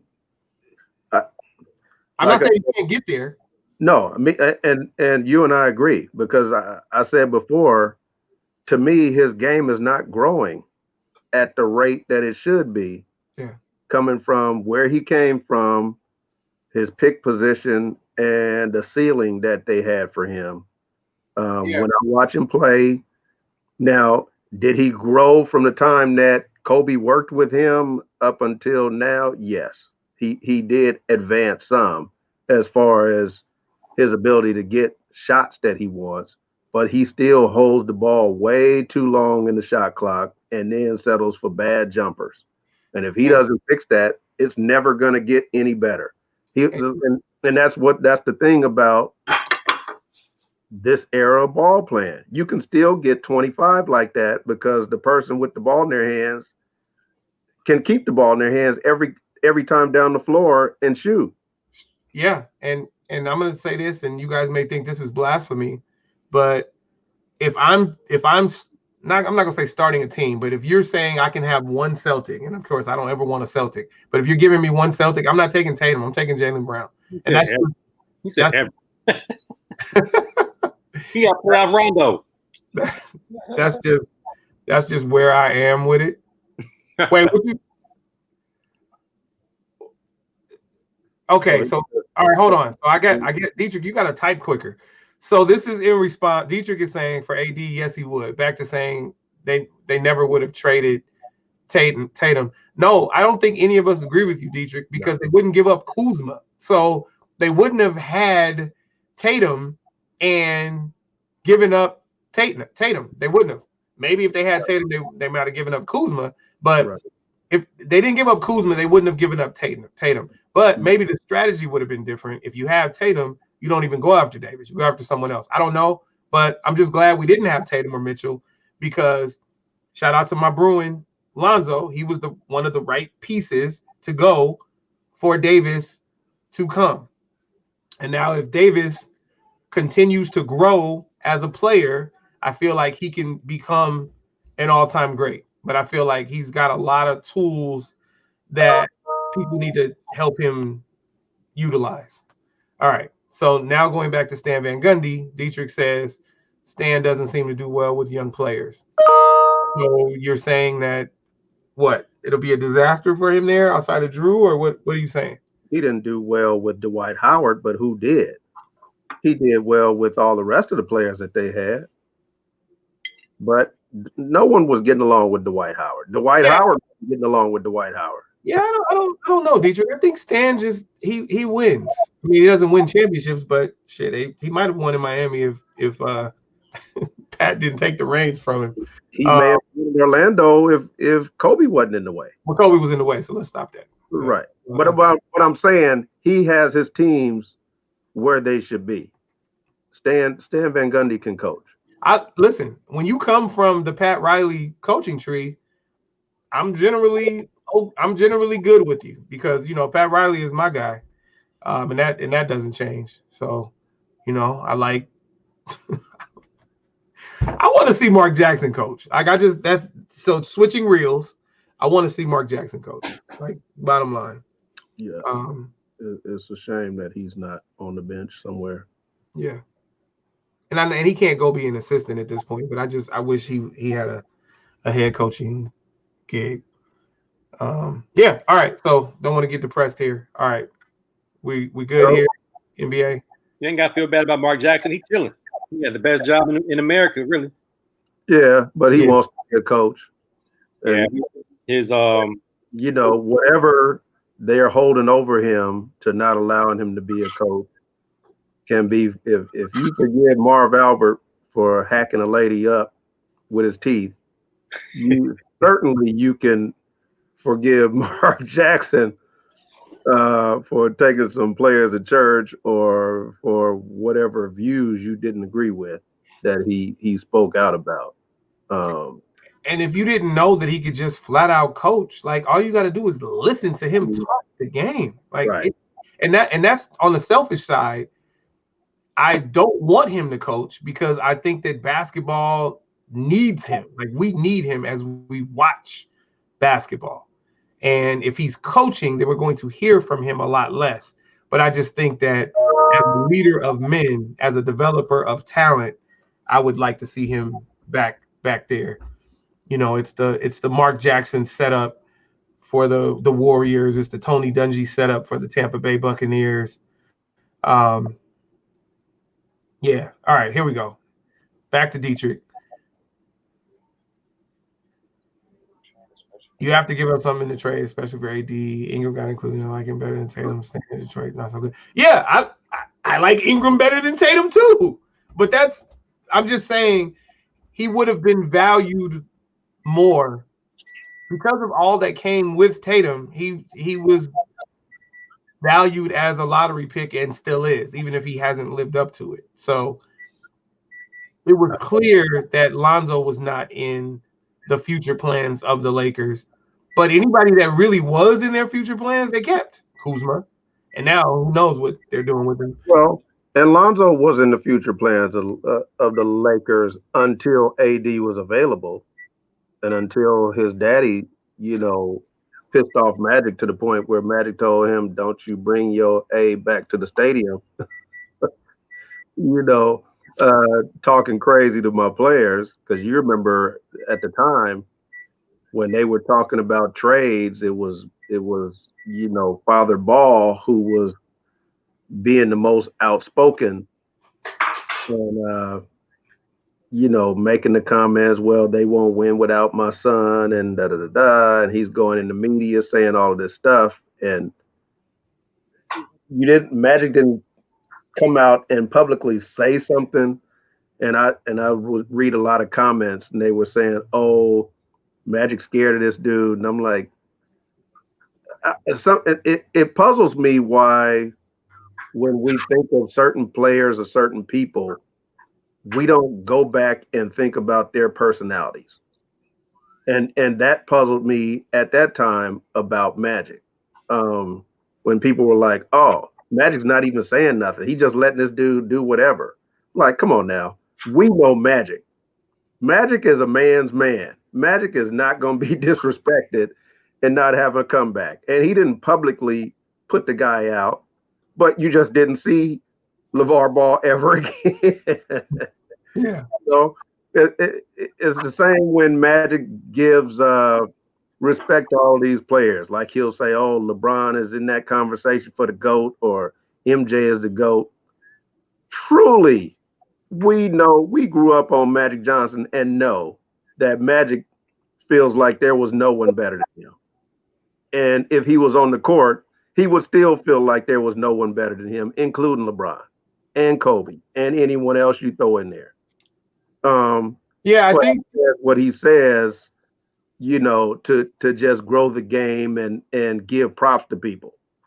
I think that maybe, and this I could be wrong about this, Rob, but I feel like there really is only one person who he shared a court with that he thought was better than him, and that was Kareem.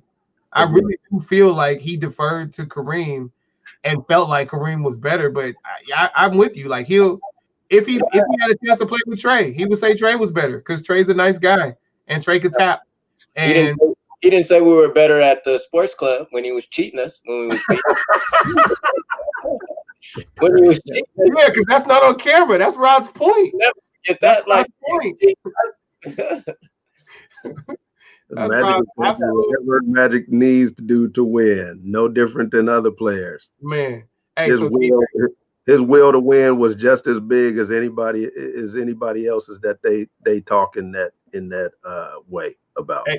Hey, going back to this, so you say Stan in Detroit, not so good. Well, here's the funny thing: he's in New Orleans. We agree, not good in Detroit, and we've talked about what it would take to coach someone in Detroit. And here's the situation, Dietrich. If Stan was in Detroit, that would be tough Because is Stan the guy that is going to get the lazy players to play hard? Is he going to get the maximum effort out of people who don't want to give max effort? Probably not. I'm not saying not, but probably not. And so he wouldn't be a good fit in Detroit because we know that people have lapses there. We know that people don't always play as hard as they need to. We know that sometimes people let smaller injuries or smaller nicks turn into actual injuries and time on the injured list. So maybe Stan's not a good fit there, but Doc is. But when we talk about New Orleans, where they are playing hard, and I'm not saying that he's going to be a better coach for them, but they clearly wanted to go in a different direction. So he is now the coach. I think that he can be a fit there. Yeah. And I mean, look at who you got on the roster in Detroit. They don't have any winners on that roster. Let's be real. And which is why I made the point about someone saying Doc was up 3-1 and lost a series. The same key player that was on that roster with Doc was on that roster in Detroit with Stan.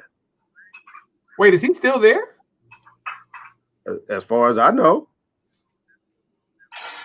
Did he play in the bubble?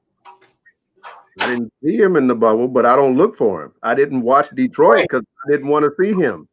Wait, dude, he did not play. I don't think he's still the same person, and you know who I'm talking about, obviously. So for those who don't, Blake Griffin. Wait a minute. I didn't even realize he's still on the Pistons. He didn't play in the bubble. He was hurt, I think. Blake Griffin was hurt. Yeah, he didn't. He wasn't in the. So I had no reason to watch Detroit before then. It's kind of like Eagles football, but see, it's all because before he was injured, he didn't make a difference. No, but I'm saying I get that, but I'm saying I didn't even realize he was still on that team because he didn't play in the bubble. They never mentioned his name. I don't think, me personally, he was on that team before he went to the bubble because he wasn't doing anything. I don't think Blake Griffin has had an impact on the league since he parted ways with Chris Paul. Chris Paul knew how to get him the ball and lob it to him for him to dunk, and that's what made him impressive. He's never had game like away from the basket. He couldn't shoot free throws that well, never showed up in the playoffs, but when you can make highlight reels and ESPN all the time for dunking on somebody, you stay relevant. I would argue that he was still relevant in commercials, but then commercials soon after.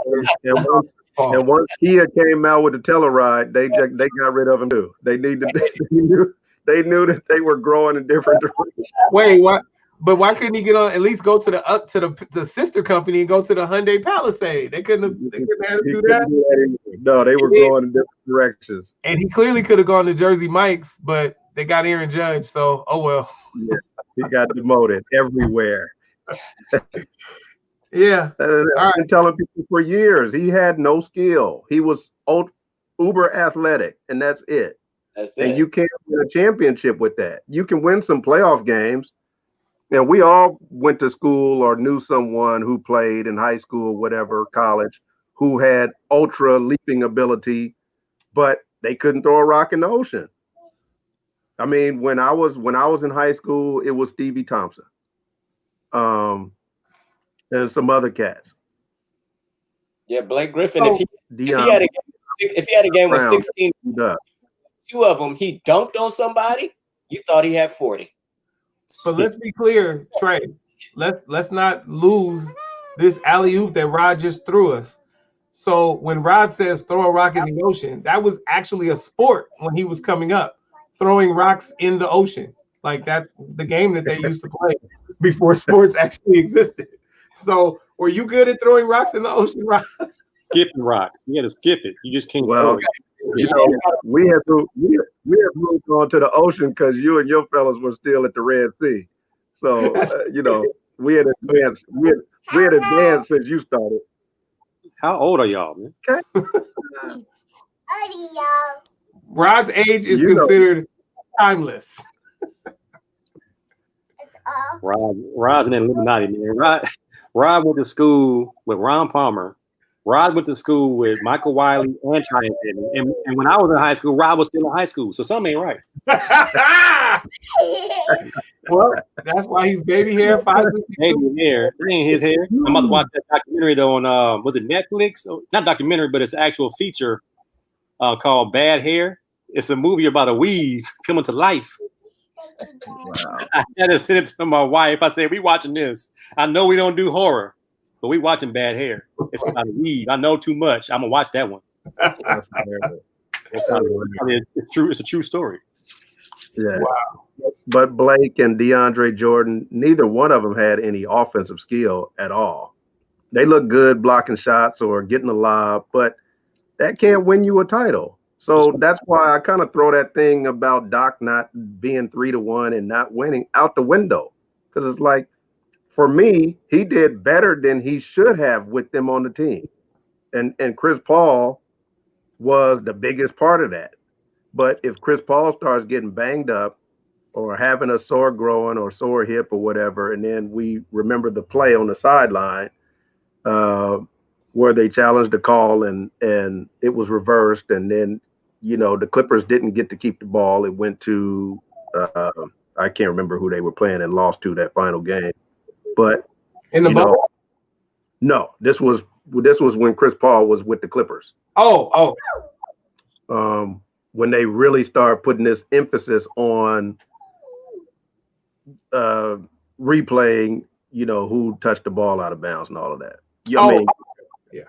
That Chris Paul play. Because normally, it's like, okay, we passed on the foul, so we're just going to give this other player the ball back. We know that it would have been his ball anyway. But nowadays in the NBA, you can't do that. Whoever it touches last, you better have a foul called.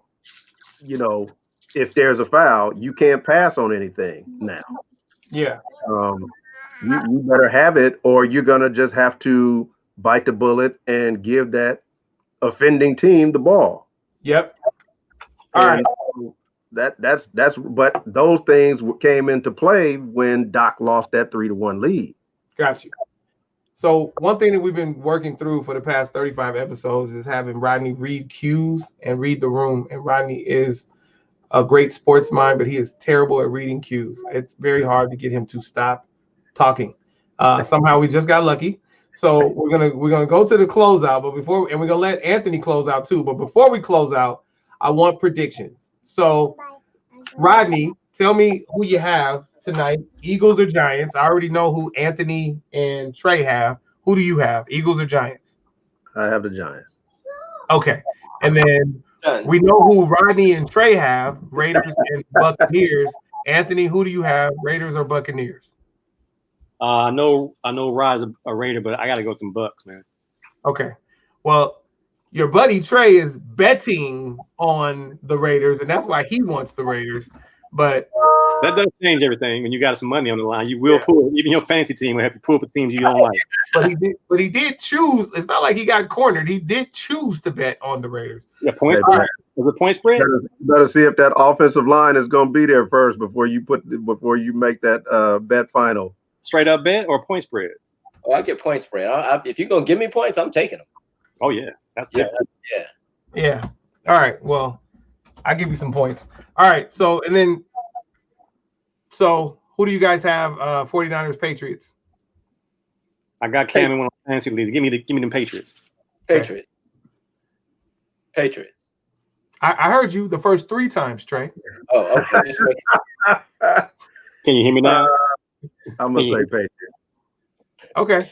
All right. Yeah. Well, obviously, he's like, I'm retracting that question. I don't. Oh no, listen.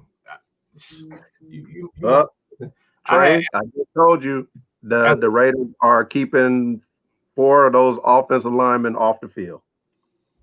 Yeah. So for me, I'm going to go with the Buccaneers.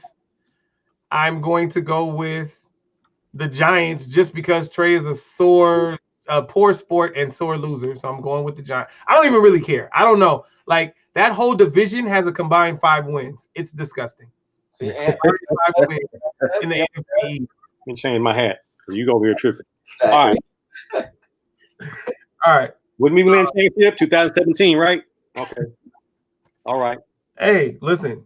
So if you add that, a cup of coffee, and what's my man's name? I can't even think. What's the quarterback's name? Who's a commentator? Romo? Yeah. No, the Eagles quarterback. Who's a commentator? McNabb? No, the one who growing up, who the quarterback was. I can't remember his name. Jaworski? Before Randall. Yes. Jaws. Yeah. Ron Jaworski. Yeah. So if you did he win one? He won one, right?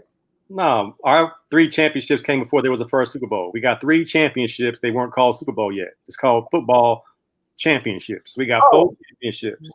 Oh, so 1 Super Bowl championship, but 3 NFL championships. My bad. So if you add 2017 and an entire pot of coffee, you still got one NFL Super Bowl in your head. I don't want to do this with you, Anthony, because I have no problem with you. It's hard because it's all about Trey. So I'm just gonna stop. Get him, Trey. I don't have a problem with you. All and right. that's why it gets tough when Raider fans talk crazy, because I don't want to be mean to Rod. That's right, Dietrich. They know. Hey, Hold on. All right. So I'm going with the 49ers. I'm going with the Buccaneers. You gonna throw the ball? I'm not going to go with the Giants, actually. I don't think that's smart. The Giants have shown me nothing, and the Eagles play hard every week, so I got the Eagles. But I want them to lose. And I don't have money on it because I don't bet. You said, I'm going with the Eagles, but I want them to lose. That's bad. Yeah, I believe you will win based on what you guys have done. You are Stephen A. Smith to Trey as Stephen A. is to the Dallas Cowboy fans. You just wanted him to lose so you can laugh at him. Of course, a 49er fan. I hate the Cowboys. Shout out to Dietrich. All right, so I got Eagles. Unfortunately, I got the Buccaneers, and I have the 49ers. I'm glad I'm the only one picking the 49ers. That means you believe we shouldn't win. So when we do, you got to put us at the top of the power rankings. Cool. All right. Baseball. Rodney says Dodgers in 5, which means they win the next 3. What say you, Trey? Dodgers and Rays. Dodgers 6. And Ant kind of said 7, but what do you say? I'm gonna go 6 because I'm not sure about that third pitcher. Okay. All right. I'm. Who am I to go against Big Poppy? He says Dodgers in 6. I'm gonna go with Dodgers in 6. Big Poppy. And I hope I'm wrong. I hope it's 5. All right. Now we're gonna invite you, Anthony, to go to the closeout. For those of you who don't know, the closeout is where we give our final thought.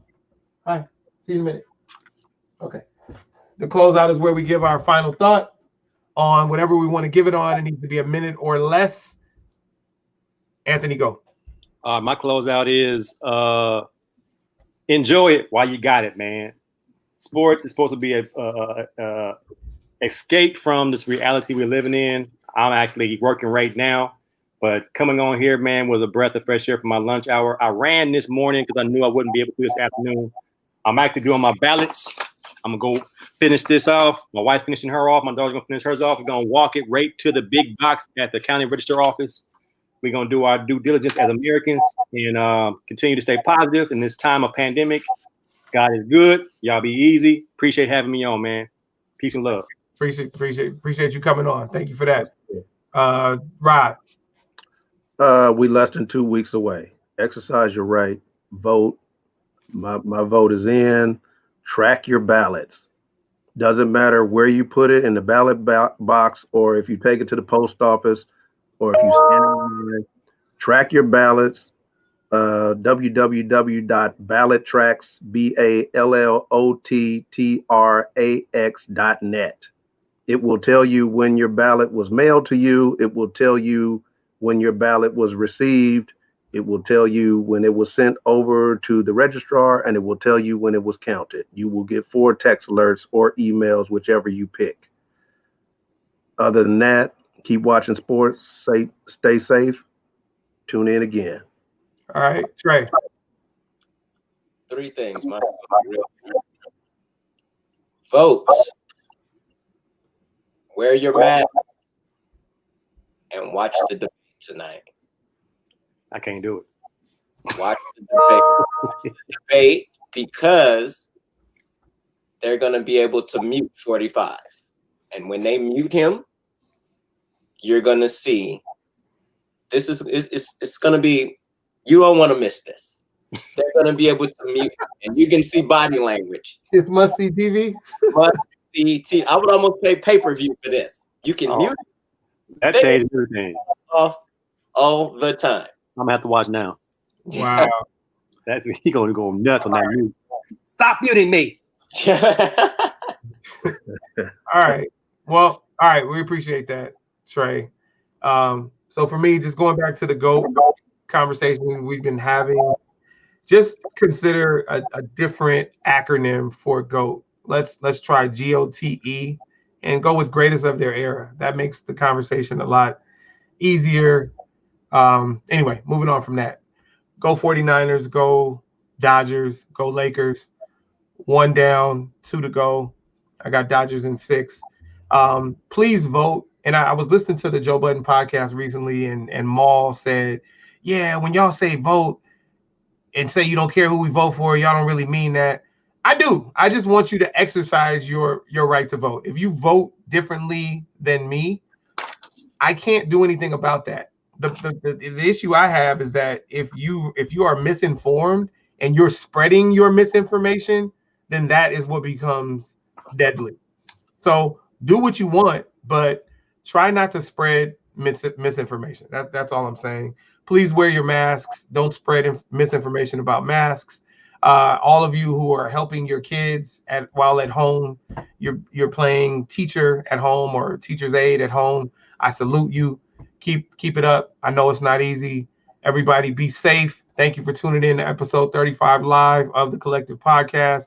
We'll be back next Thursday live at 12 p.m. Pacific, 3 p.m. Eastern. Thank you, Anthony Cobbs, for coming on. We appreciate you. I am AC from LA. He is Trey Hop. He is Baby Hair 562. And my man T Cobbs came on. We appreciate you. We out.